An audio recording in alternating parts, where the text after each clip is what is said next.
What's going on, everyone? It's Bales, and welcome back to another AFL Fantasy video on the channel. Today we've got a bit of a different one. Thought I'd sort of do a video of captains and vice captains for the week, and if you guys enjoyed it, I might do it for the rest of the season. Obviously, with the no Thursday night footy, might be able to release one sort of Thursday afternoon, Thursday night. So, but yeah, sort of what I'll do, I'll just go through each of the games and sort of talk through some options from those games, and I'll go through my top 5, which you can obviously see on the screen.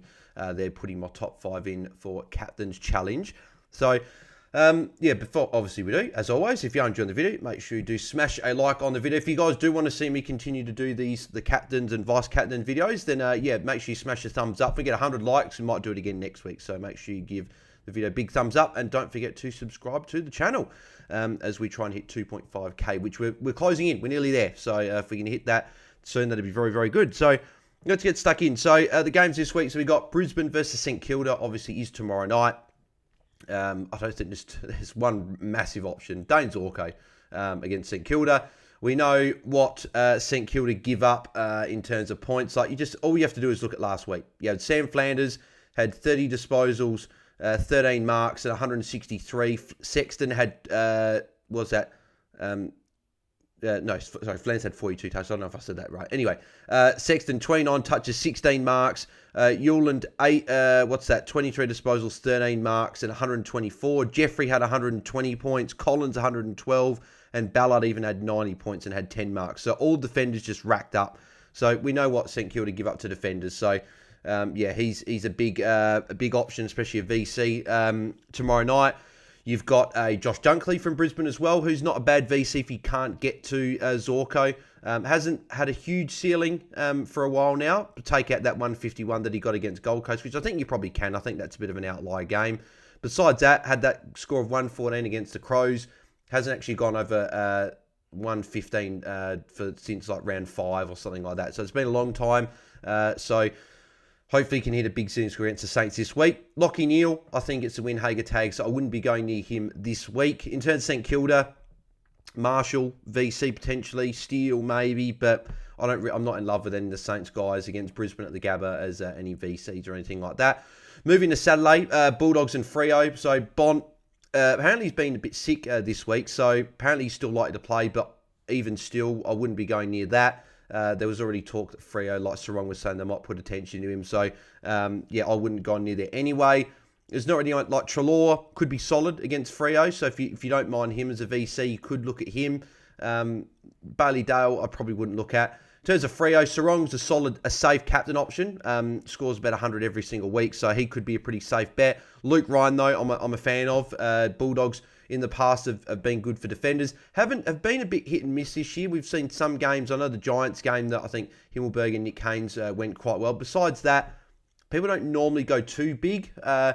McKenna and Wilmot actually went quite well last week for knowing what they do. And Zorko got burnt a fair bit. So, and Luke Ryan's in just such good form that I think he's a good option. Jordan Clark could be solid as well this week against the Dogs, who, as I said, could give up some points. So it is under the roof. So that's obviously a good thing there. I'd prefer Luke Ryan if you've got a choice between the two.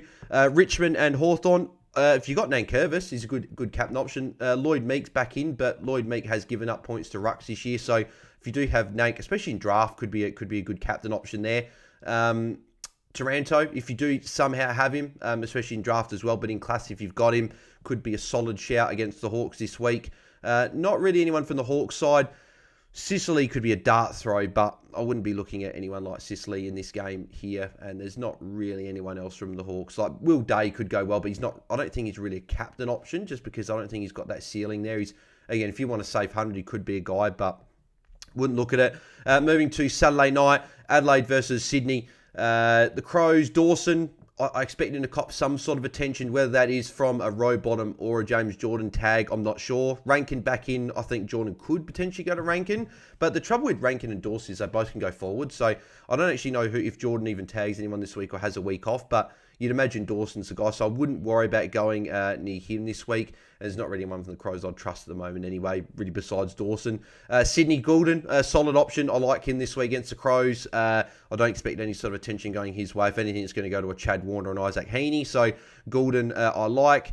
Heaney as well, solid. I don't think anyone from the Crows can stop him, so he's a solid option. Brody Grundy as well against Strawny, Kieran Strawn. I expect Grundy to have a good game as well, so Grundy could be a solid shout there as well. Sunday, a few North guys I like. LDU could be a pretty solid option if you've got him, fullback captain option. I do like Zach Fisher, who Collingwood do give up, we know, plenty of points to defenders, so I do like Zach Fisher. And then Tristan Cherry. Obviously, we saw what Max Gawn did on the weekend. Darcy Cameron does give up points when he is solo, and Cherry's got a safe floor with his tackles. So Cherry, I probably like Cherry the most, to be honest, out of those three. It's a bit of a sneaky option there.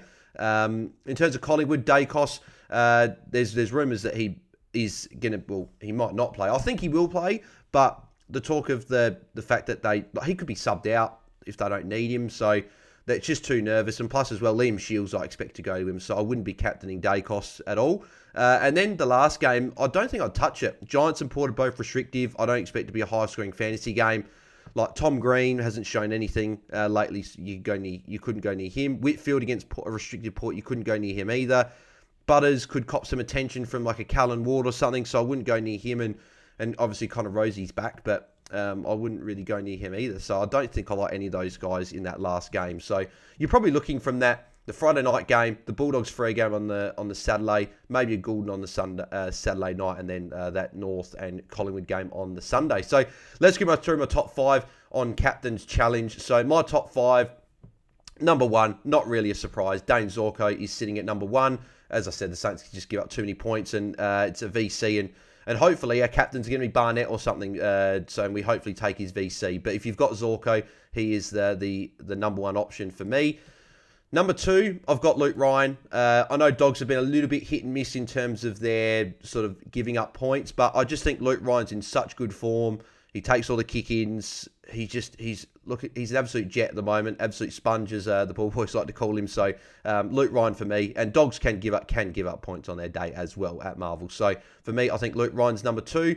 Number 3, this is where it gets a little bit trickier, but I have gone Errol Goulden against the Crows. He's obviously coming off his season high 151 last week. He's been pretty safe, and I probably should have mentioned this a bit more when I talk about Goulden as well. But really, since the whole season, he started off with a 111 and 117, went 83 against Richmond when they lost, so that was a bit of a surprise for everyone. But then a 127, 100, 120, 98 against the Giants in the wet. 95 against Freo with 6 free kicks against, 116 against Carlton, 119, and then the 151 against Geelong last week. So he's just been really, really consistent. So for me, he plays high time on ground. So Goulden for me is my number 3. Number 4, as I said, this is where it does get a little bit trickier for mine. There are a lot of good options that you could consider here. I'd probably put, I think I'd go for Sarong for the safety. At number 4, just a safe captain option. If you've got a Zorko, obviously you go him into a Sarong if you didn't have a Luke Ryan. I'd go Luke Ryan over Sarong, but I don't mind Sarong as a safe captain option. Probably not a VC. I don't know if I'd VC him, just because I don't know if he's got the ceiling, but he hasn't hit it as much in the last little bit. He's been pretty consistent 100, but not really much more. But I'd go him there for the safety at number 4.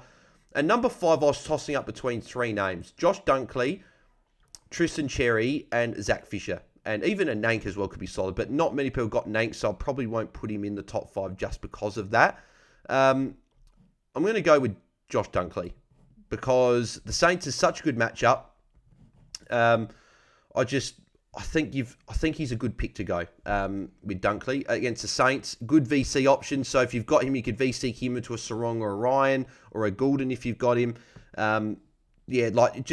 I know Dunkley's form isn't saying to go him number 5. I'm just expecting him to have a better game against the Saints, who give up points. Dunkley, I expect to get amongst it. Locking you with the tag means that Dunkley's going to have to step up, which is why I've put him at number 5. If I was to do like a next 5, I would probably go a Tristan Cherry at number 6 with that Collingwood matchup. I do like him there at number 6. I'd probably go Zach Fisher at number 7 against Collingwood. Good matchup, could score quite well. Number 8, I would go Jordan Clark there. Oh, actually, no, I'd probably go. Yeah, I'd go Heaney, actually, sorry. I'd go Heaney at 8. I think he's just, again, safe. 9, I would go Jordan Clark against the Dogs. And then number 10 to round it out, I probably would go someone like a Toby Nankervis to round it out with a good matchup. Again, Marshall could be solid enough on the Friday night. Crispy, good option as well. Probably didn't talk about him as much. He could be pretty solid there. I don't know if I'd go near English there. Taranto could be good. Grundy's there as well, who could have been in my top 10. It is really tricky after those top 5. There's a host of names that could go well. Like Sinclair with no Nasai, Wanganeen Miller this week could go quite well against Brisbane. There are a lot of options that I could have put in there. I just think the top 5 for me are fairly set. So I'll go with those top 5 there. So in terms of my captain and vice captain in round 14, I'll be going Dane Zorko on Friday night into Luke Ryan. Again, as I said before, Dane Zorko, if you got him, just got to VC him, I think. And then Luke Ryan, who's been great. I think I'm going to go him. The only guy I've thought about pivoting to is Errol Goulden on Saturday night against the Crows. So I might do that, but hopefully Zorko just gets it done anyway. But at the moment, I do have it on Luke Ryan, so that's why I've currently got him there. So one of those two. But let me know in the comments below what you guys are doing with your captains and vice captains in round 14. And if you've got any captains or vice captain questions, put them in the comments below, and I'll get to them when I can. And if you do have a question regarding captains, vice captains, or trades, and you want to ask me on Q, hit me up there at askmeonq.com/AFL Fantasy Fanatics, or click the link in the description. Small fee for the questions there, but does help support the channel. But it also gives you a more in-depth answer than what I can give you on YouTube or Twitter. Go straight to your email. I'll answer it within 24 hours for you, and it helps with your team-dependent questions and stuff like that. So if you want to get amongst that, then hit it up there. If you did enjoy it, though, and you did want to see me do more captains videos moving forward, make sure you do smash your thumbs up so I sort of know that people are liking it. And comment below your thoughts on the captain's video as well if you want me to keep doing it as well. Make sure you subscribe to the channel if you haven't already, and all the good stuff, and all my socials are in the description below. So I'll be back tomorrow night with Tim, we'll be doing the pre-lockout chat as always at the normal time of 6 p.m. Eastern, 4 p.m. per time, and answering all of your questions there as well. So make sure you guys tune to that. But let me know what you thought of this video, and I'll catch you guys tomorrow for the pre-lockout chat. So I'm out. Cheers.